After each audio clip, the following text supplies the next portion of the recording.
Hello YouTube, Bane666 here. So as many of you probably know, the director of The Red Pill, Cassie Jaye, is presently down under.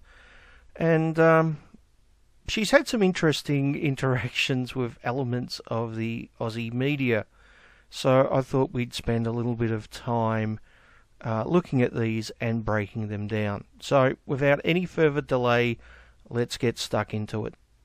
In the rest of the world, we've actually had great reception to the film.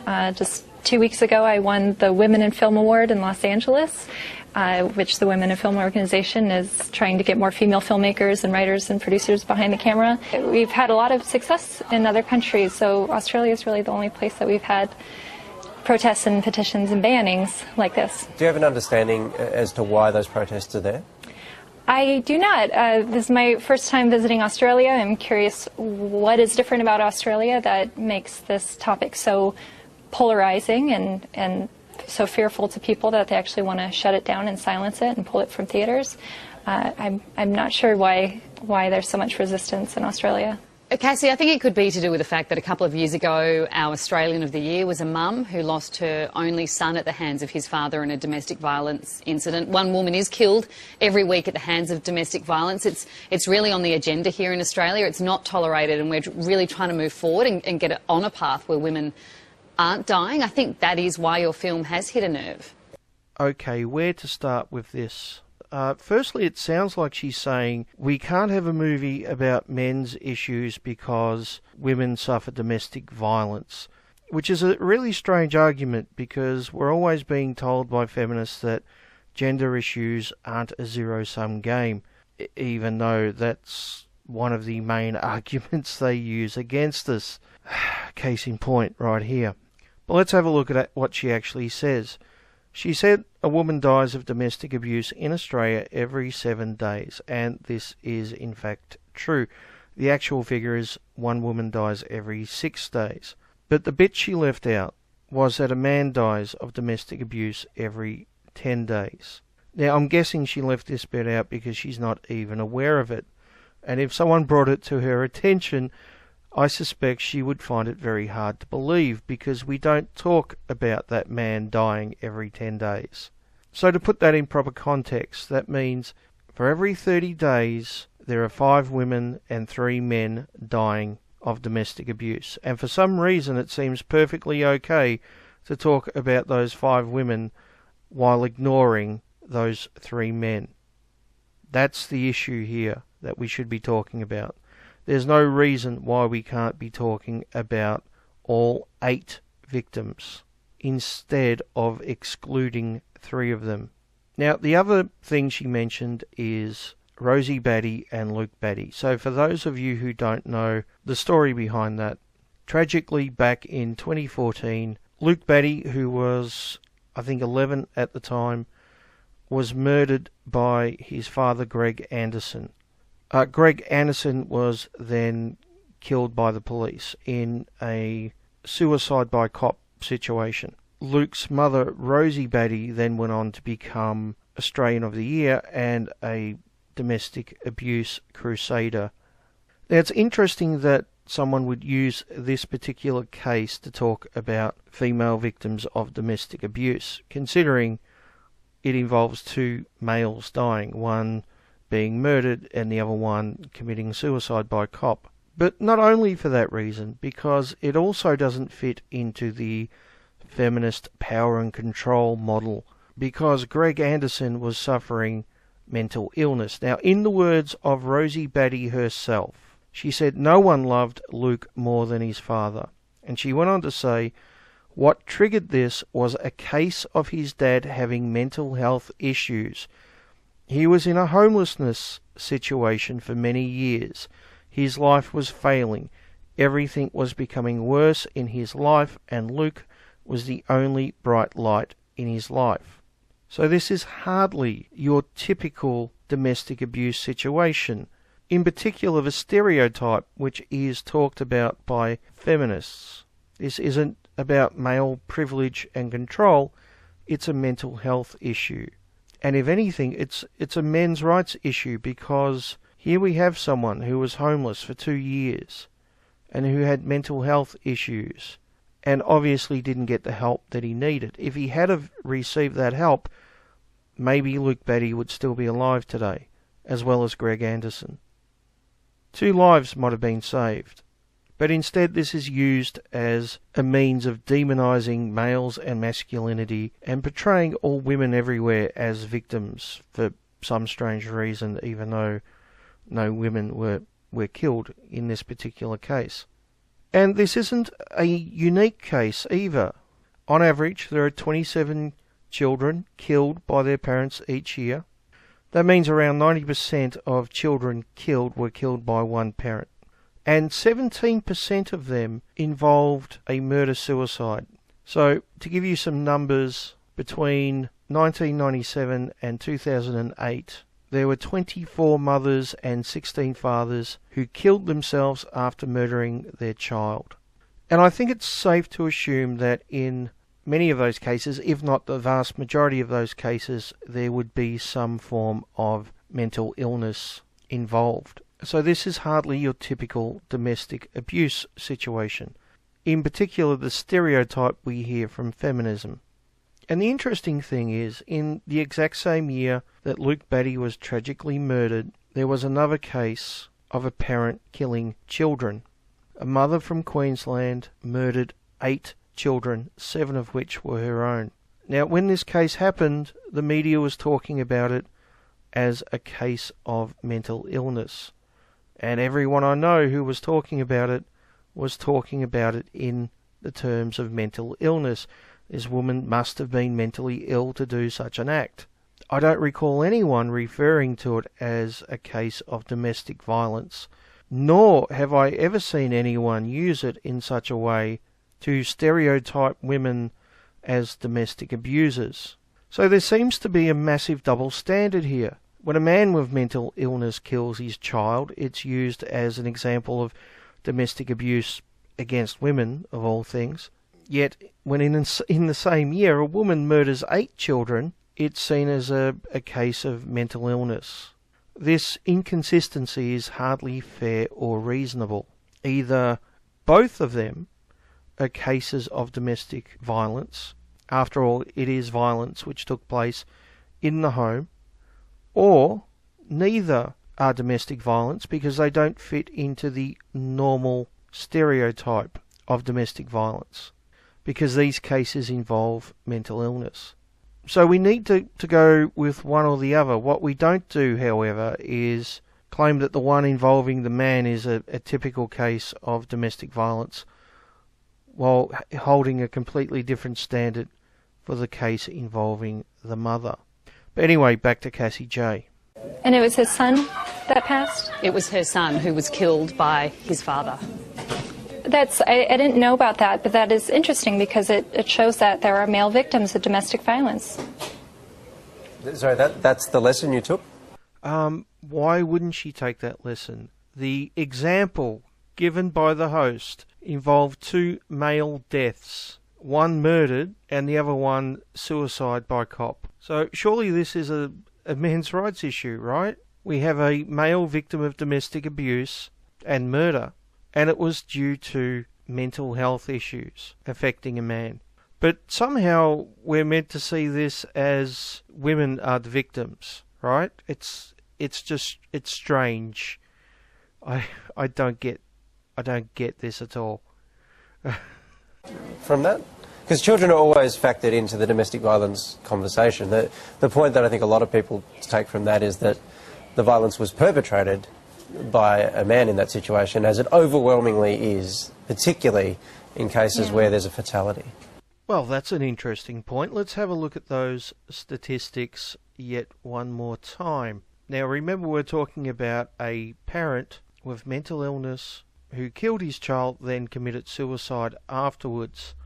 And between the years of 1997 and 2008, there were 24 mothers who did that and 16 fathers. So I think using the case of Luke Batty was a really, really bad choice if you're trying to argue that it's overwhelmingly men who do this. But I guess that's an easy case to make if you just ignore all the male victims, right? and the female perpetrators. Once again, in a 30-day period, there are 5 women victims who die and 3 male victims who die. That's government statistics.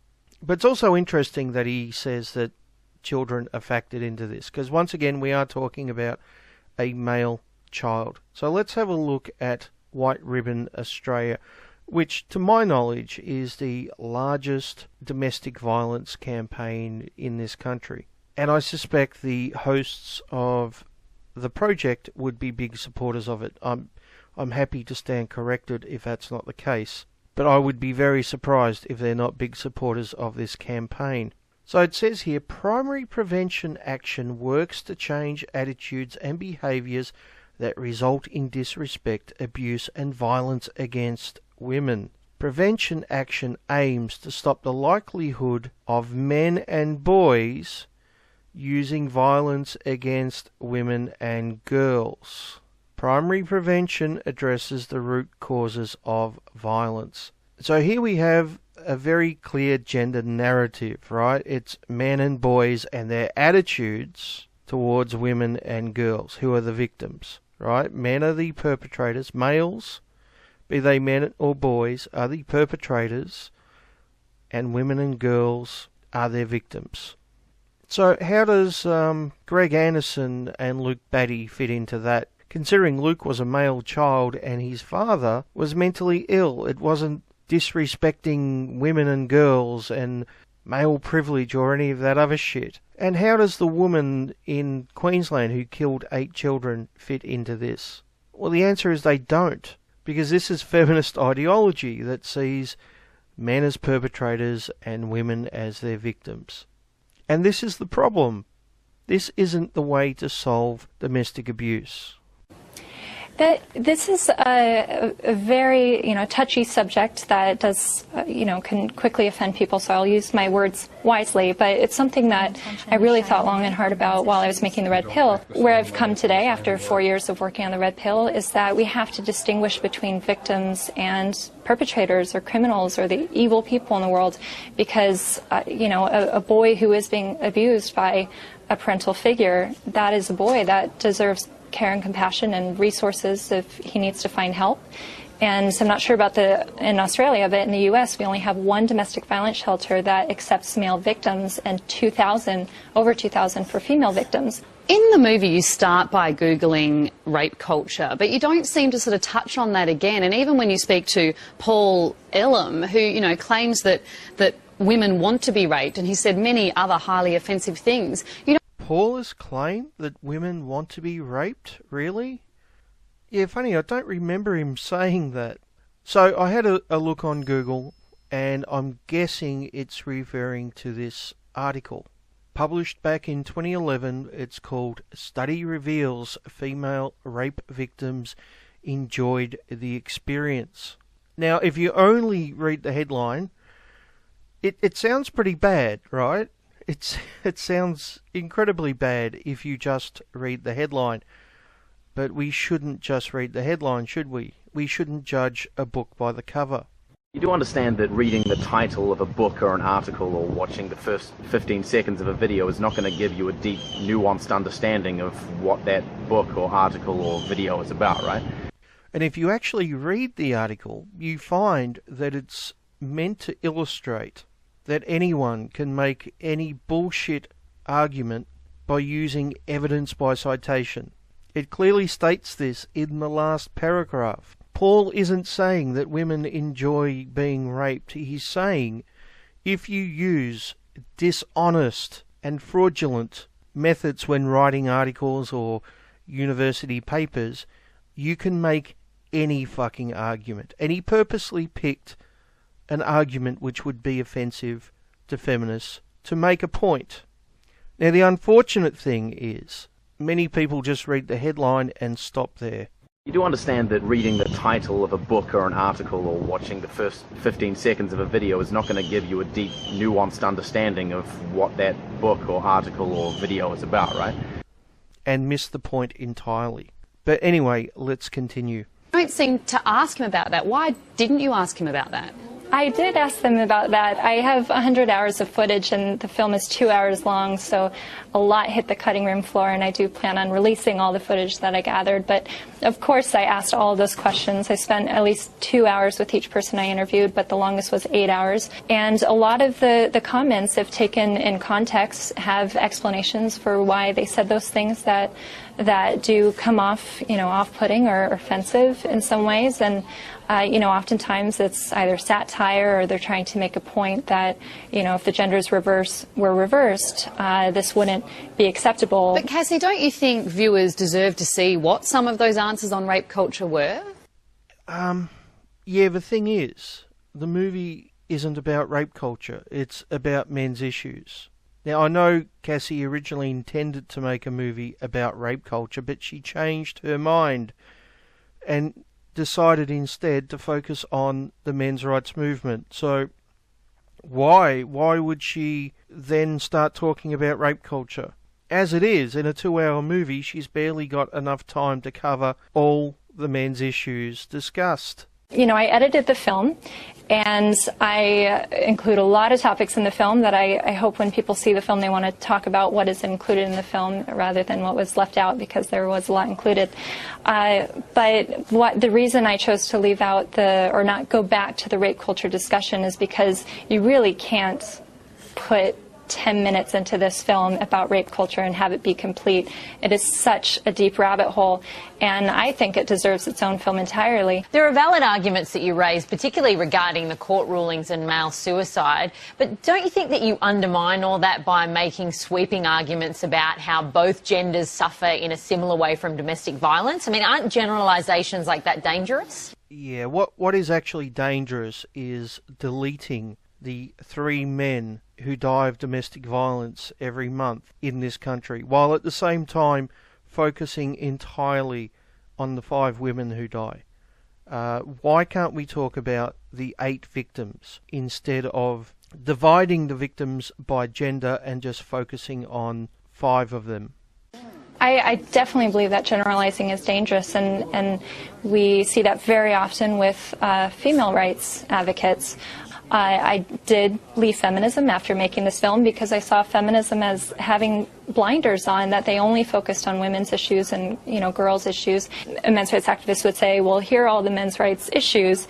And I, as a feminist, would want to say, but what about women? We got to look at women. And men's rights activists would respond by saying, we do look at women. Can we talk about men here? This is just a conversation where we want to talk about men and boys' problems for just 5 minutes.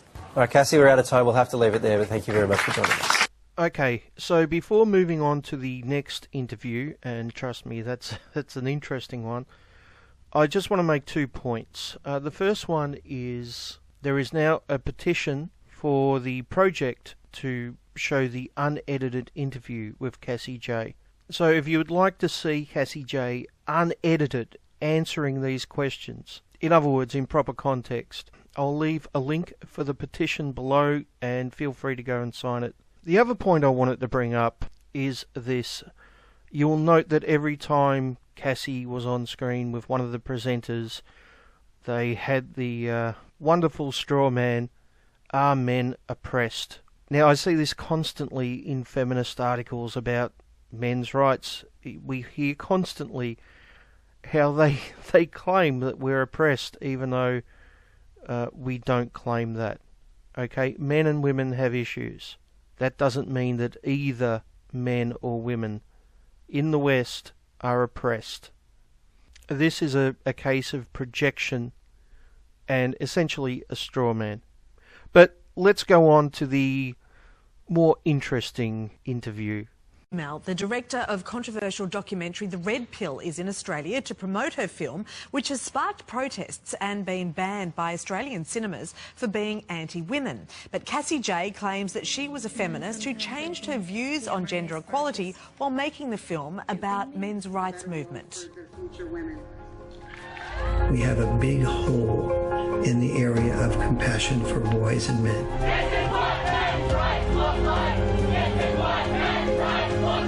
It's It's time for us to quit apologizing for being for men's rights. It's time for us to quit apologizing for being men. I think I agree with everything you said, but there's still some kind of unsettling doubt. The red pill is about looking at these issues in an honest way, even when it's uncomfortable.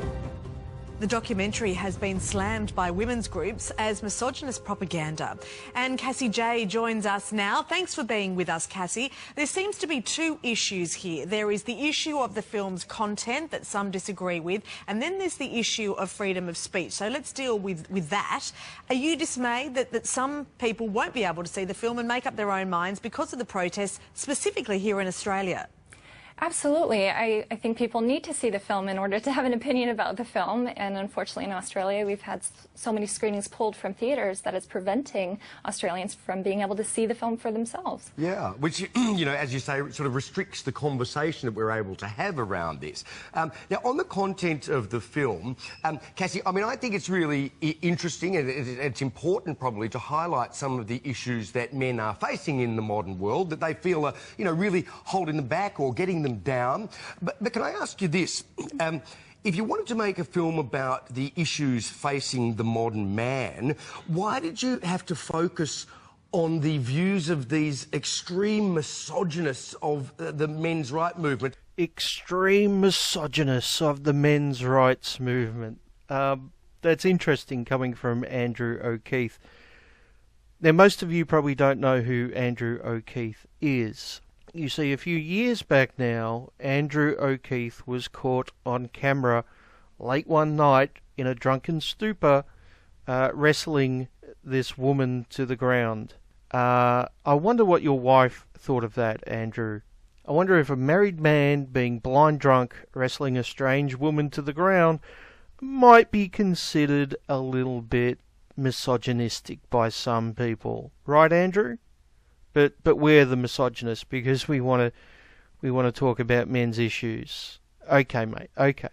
People like Paul Elam, why do you highlight men's issues by promoting men who minimise women's issues? Well, you have to see the film to see why I interviewed Paul Elam, because I had been a feminist of about 10 years before making the Red Pill movie, and all my previous work was about women's issues or gender, LGBT rights, gay marriage, that sort of thing. I've always been interested in gender politics, and I came across Paul Elam's writings on avoiceformen.com, and I was shocked and appalled and offended as a feminist woman. And so I decided to make a film about a voice for men and the men's rights movement and you know, the large scope of that, because no one had ever made a film about the men's rights movement before. And so I interviewed 44 different people for this film, feminists and men's rights activists. And, you know, it's a very complicated topic when looking at men's issues. It is, you're absolutely right. But it just seems to me that you don't really question their views in the film. Did you see the film?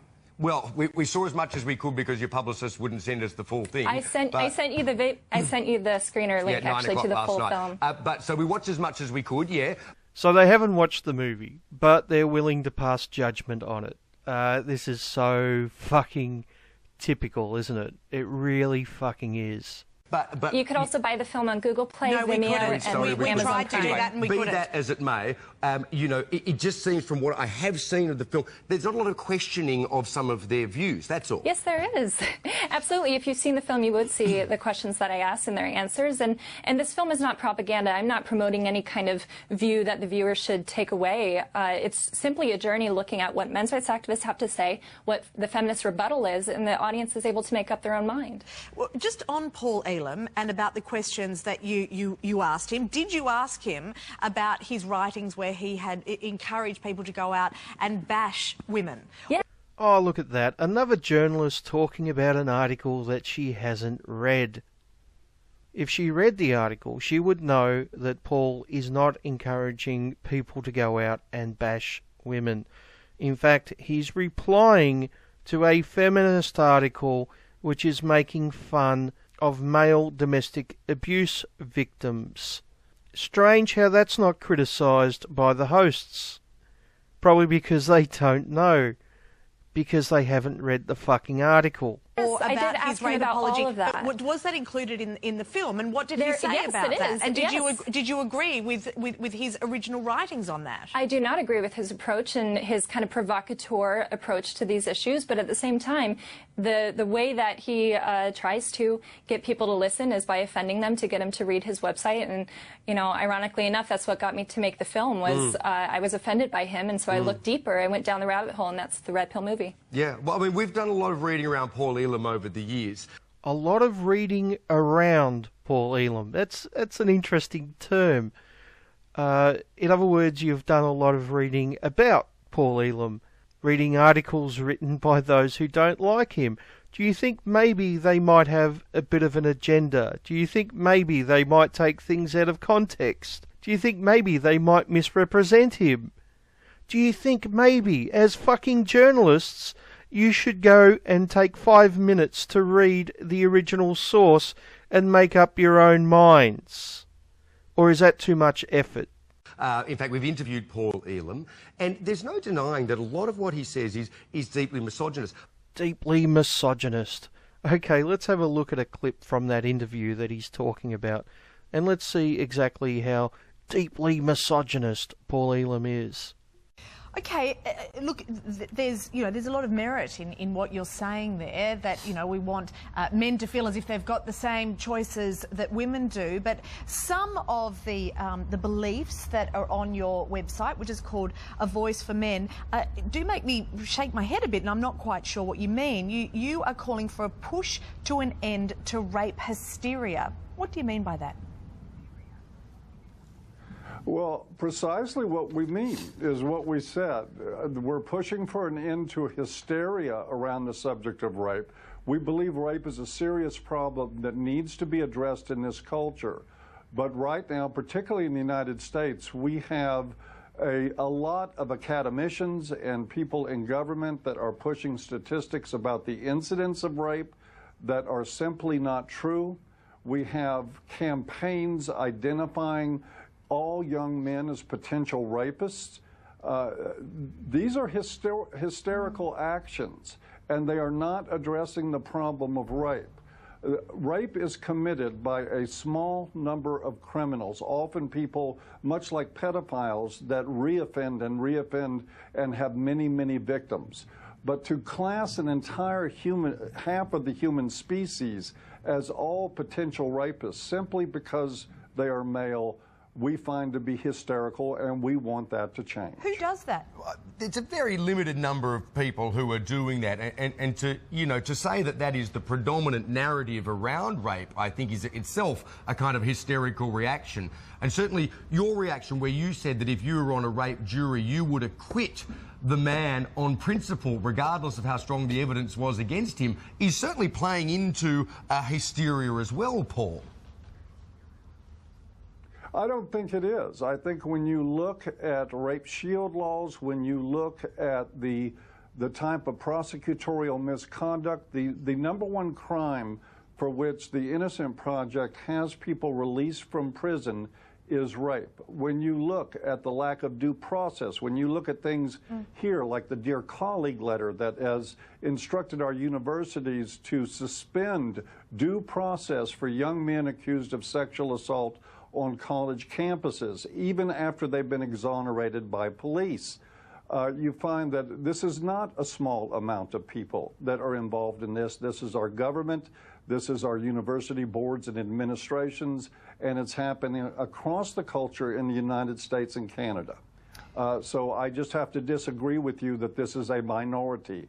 I think that reading into this and studying up on current law, finding out about the Dear Colleague letter, finding out about what's happening with rape shield laws and how people like Marv Albert were convicted, who actually all evidence points to his being innocent. Yeah, but only 3% of all rape cases actually end up in a conviction anyway. So, I mean, yes, the problems you are addressing are real and there are injustices, but when only 3% of rape cases end up in a conviction anyway, you could hardly say that the system is flooded with vexatious complaints.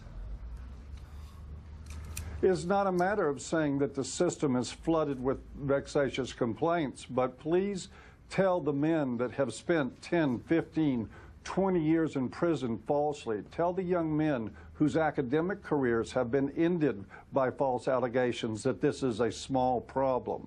We're not saying that the numbers are huge, but we are saying that a rape allegation alone is enough to destroy a man's life.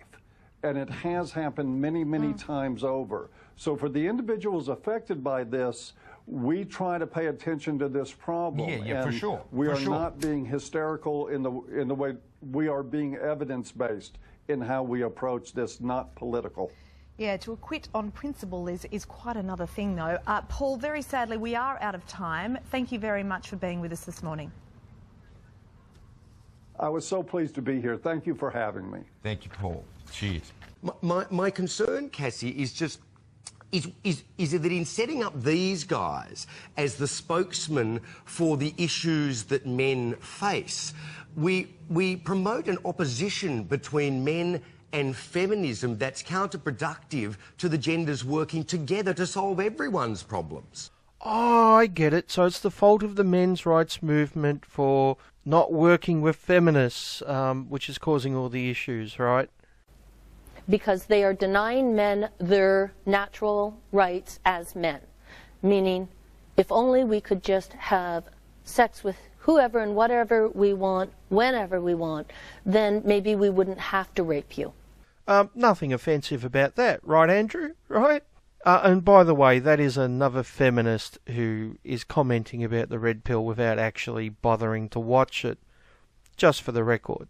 My film looks at what men's rights activists have to say, all the different voices and approaches to this conversation, and what feminists have to say, and it's just allowing the viewers to make up their own mind. I think we have to have this conversation about what is going on for men in family courts and male disposability and falling behind in education and paternity rights and all of these things. I totally agree that they are all conversations worth having. Why not have them with regular men, not guys who are in charge of the most misogynistic, anti-woman, anti-feminist organisations in the world? I interviewed Dr. Warren Farrell, who is very even-minded. I also interviewed Mark Angelucci, an attorney who works on behalf of men's issues.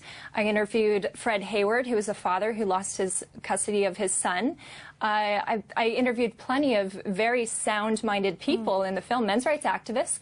Paul Elam is certainly one of the most, eccentric voices in the movement. Sure. And I, of course, have to show him. Okay.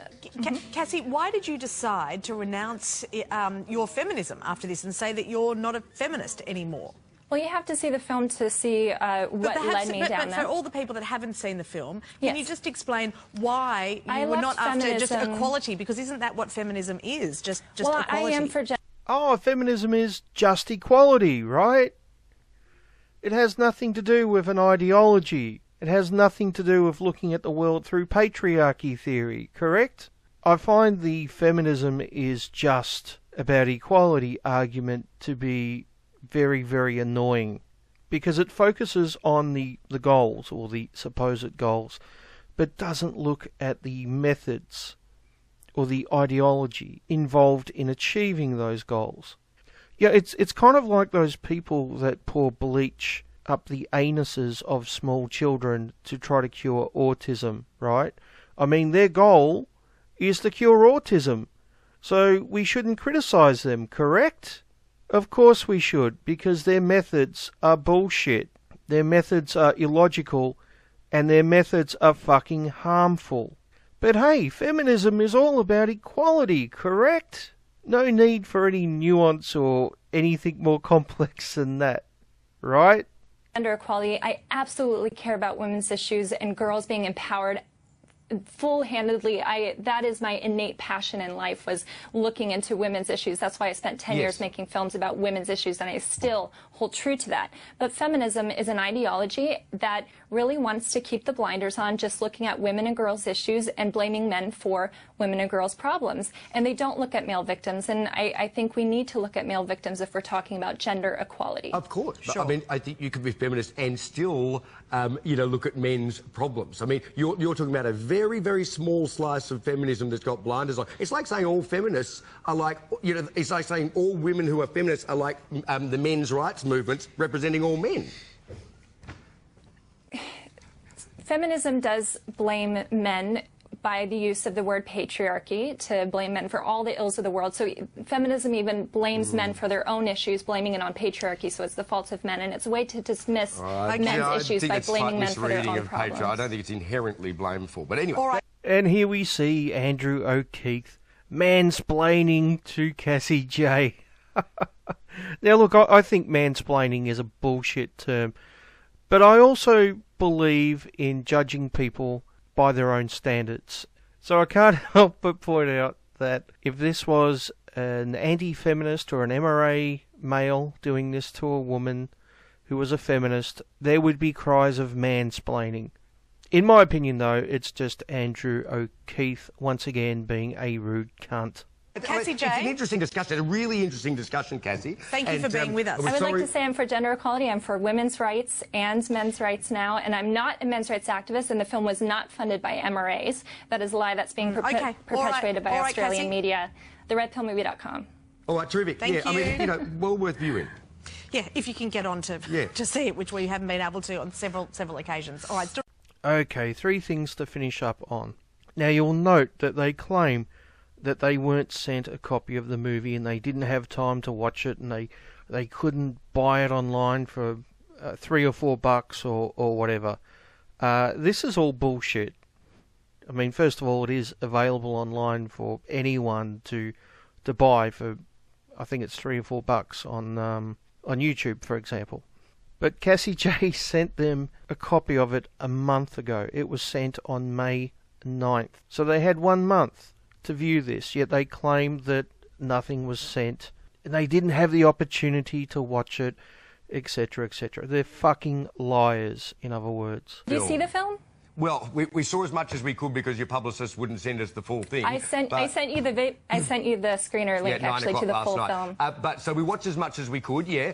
Now look, I'll be totally fair. Obviously, they interview a lot of people on these shows, and they can't be expected to read every book and watch every 2-hour movie, etc., etc., right? Because doing all that would take up a great deal of time.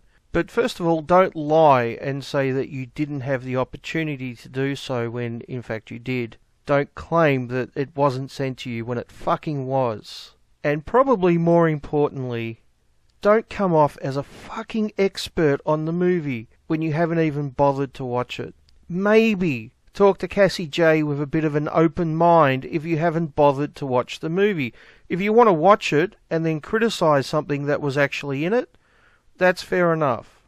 You don't have time to watch it, or you don't want to watch it or whatever, then don't pretend you're a fucking expert on it, because you just come off as an ignorant asshole.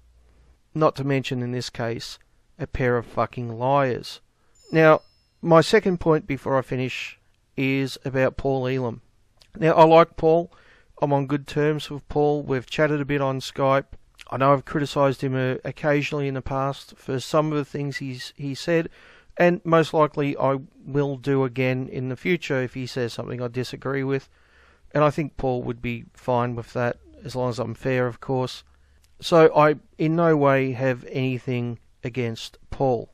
But I will play devil's advocate here for a moment, because the main arguments in both videos seem to be Paul Elam has said some bad stuff. Mind you, this is based on people not reading the actual articles and not understanding what he's actually saying. But for the sake of argument, let's assume that Paul Elam is a cross between Satan and Hitler, and everything they say about him is 100% true. Does that mean we should throw out the rest of the movie? A movie which is discussing men's issues, putting men's issues in the spotlight for the first fucking time. Should we throw all of that out because one person said some bad stuff, maybe sometime? Wouldn't it be better to focus on all the positive stuff? I mean, these people claim that they're concerned about men's issues, and men's issues are real, and there needs to be a discussion about it. Yet it seems to me they're looking for any fucking excuse to shut it down, to dismiss it. If you don't like Paul Elam, fine, that's your opinion. I'd still recommend you actually read him yourself and view him in proper context. But look, if you don't like that one individual, That's fine. What about the rest of the movie? What about the rest of the people? What about the topics which are brought up? What about the evidence which is presented? Why are you so willing to dismiss all of that? It makes me think that you just want to silence that part of the conversation as well. And you're just looking for any fucking excuse that you can. And Paul happens to be a big target. Now my third and final point before I go. And this point is Bain a hypocrite? You see, I've spent a lot of time in this video criticising journalists and feminists who haven't read articles or watched a movie that they're commenting on. And I was recently accused of this exact same thing. You see, I posted a screenshot of a description of a play that some feminists are putting on about the men's rights movement, and I commented, when feminists attempt comedy and fail. And someone replied to that saying, so you've seen the show, or you're just talking out your ass? And no, I haven't seen the show. I'm an Aussie. The play's in America. I haven't seen it. So does this make me a hypocrite? Because I've spent so much time in this video criticising those who have criticised things they haven't seen or read. Well, in my opinion, the answer is no, for one simple fact. My opinion on this play is based on the description of the play by the people who are putting on the play, who refer to men's rights activists as an alt-right youth movement and conflate it with meninists and use every single fucking false stereotype they possibly can. In other words, they're doing nothing but creating straw men and talking out their ass. They even say that Richard Spencer is a leader of the men's rights movement. Now, I'm criticising their own words. Even though I haven't seen the play, I am criticising their very own words. Now, to put this in context, if the trailer of The Red Pill was misogynistic, if it described the men's rights movement as a misogynistic movement, if it showed people from the men's rights movement saying terribly misogynistic things about women, then yeah, people would have good reason to think that maybe the movie is misogynistic even if they haven't seen it. But the trailer doesn't do any of that. The descriptions of the movie by the people who made it don't do that. And the vast majority of open-minded people who have seen the movie don't view it that way. The only people who seem to have that opinion are people who haven't seen the movie, which tends to be most people who have that opinion, or those who went in clearly making up their mind before viewing it. And I've read a couple of those articles. It makes me wonder if they actually watched the same movie. But anyway, my point is, I think there's a big difference between criticising something in someone's own words as opposed to judging something purely by a third party's biased opinion. But I'll let you be the judge of that.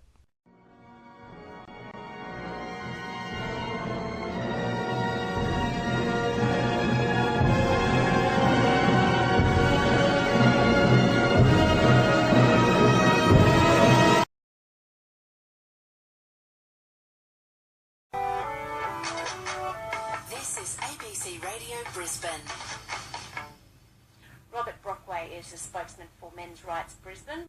So I'm interested when you say, when we talk about domestic violence, you say the facts are counter to what you believe to be true, and yet if you look at the rates of murder, if you look at women who are seeking shelter after being in violent situations, clearly it is, in the vast majority of cases, it's women who are the victims.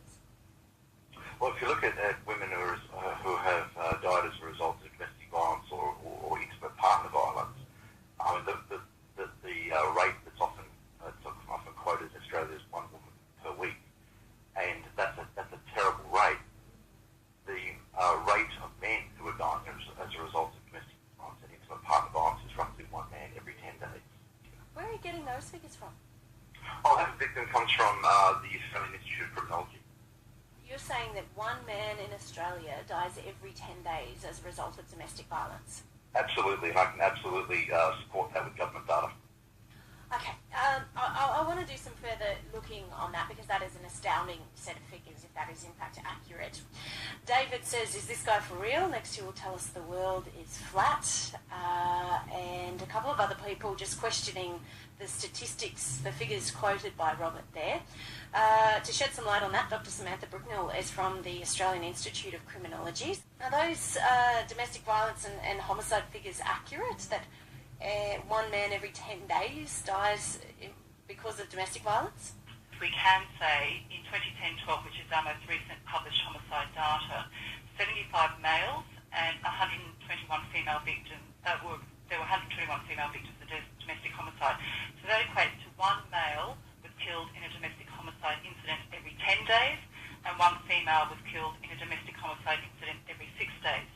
In this general discussion around intimate partner violence and domestic violence generally, there needs to be an understanding that boys and men are also victims. Dr. Terry Goldsworthy is from the Criminology Department at Bond University. Chris has just made the comment, men's rights activists lose their credibility with misuse of statistics. The statistics that were referred to, as I've heard Samantha say, are accurate, and there's actually a much longer study than the one that he referred to. It goes over 10 years, which validates the same type of trends.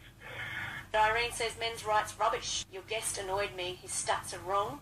Irene, thank you. And we've just had the Institute of Criminology come on and confirm that the basis of those statistics were accurate. Why did you have to focus on the views of these extreme misogynists of the men's right movement?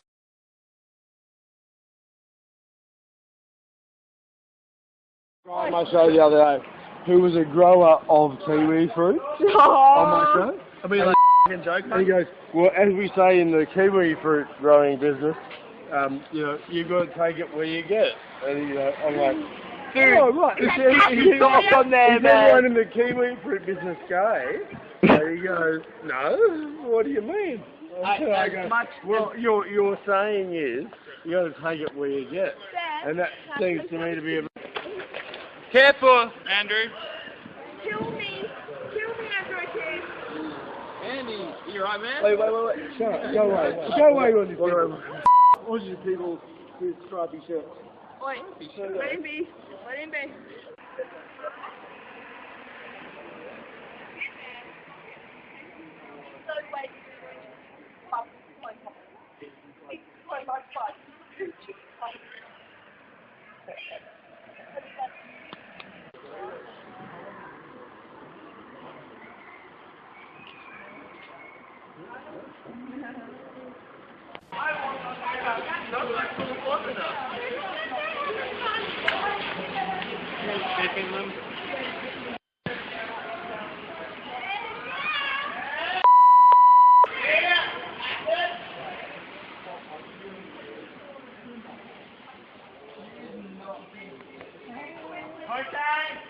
No. Oh, that burn.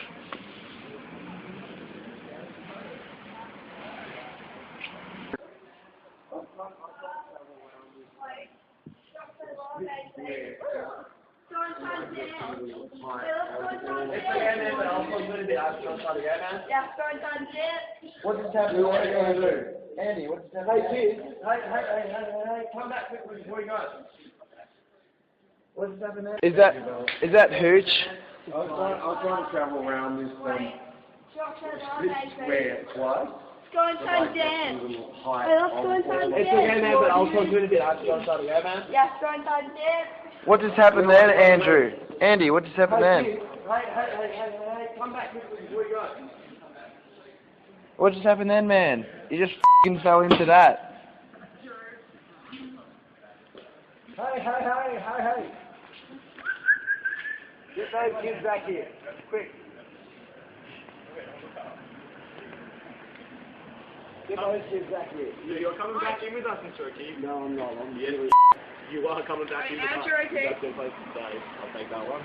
Those kids that are walking on the street, can you get them back down there? Andrew, come on. I'll be in. I've got to go home. I've got to go home. Go home. One more round, one more beer. No, you know what I'm going to do tomorrow? Are you going to come back in? I'll come back in. Can I explain to you what I got rid of tomorrow? Come on. Come on. Quickly. I'm trying to talk to you. Thank you. Good work.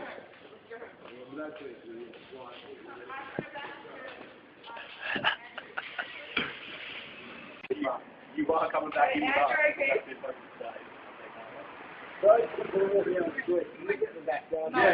Andrew, come on.